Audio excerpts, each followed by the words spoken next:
Flea, the longtime bassist in Red Hot Chili Peppers, has opened up about his lifelong battle with drug addiction and the ever-growing dangers of prescription drugs. Flea, writing a detailed and honest opinion piece for Time magazine called The Temptation of Drugs is a Bitch, explained how he started smoking weed at the age of 11 before proceeding to snort, shoot, pop, smoke, drop and drag and chase my way through my teens and 20s. Explaining the severity of his addiction, Flea explained he had some close calls with death due to his drug addiction, which he cut out forever in 1993 when he turned 30. Then, later in his life, Flea was prescribed controversial painkiller OxyContin when he broke his arm during a snowboarding accident. "I was high as hell when I took those things," he writes. "It not only quelled my physical pain, but all my emotions as well. I only took one a day, but I was not present for my kids. My creative spirit went into decline and I became depressed.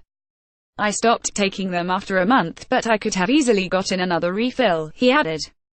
OxyContin, an opiate painkiller, is manufactured by Purdue Pharma, who are thought to have made in excess of $1.8 billion from sales of the drug last year.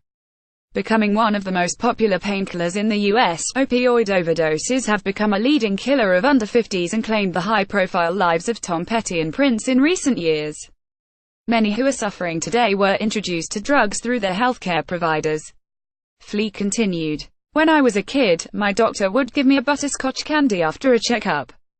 Now, they're handing out scripts. It's hard to beat temptation when the person supplying you has a fancy job and credentials, and it's usually bad advice not to trust them.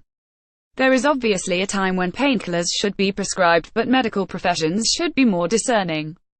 It's also equally obvious that part of any opioid prescription should include follow-up, monitoring and a clear solution and path to rehabilitation if anyone becomes addicted. Big Pharma could pay for this with a percentage of their huge profits.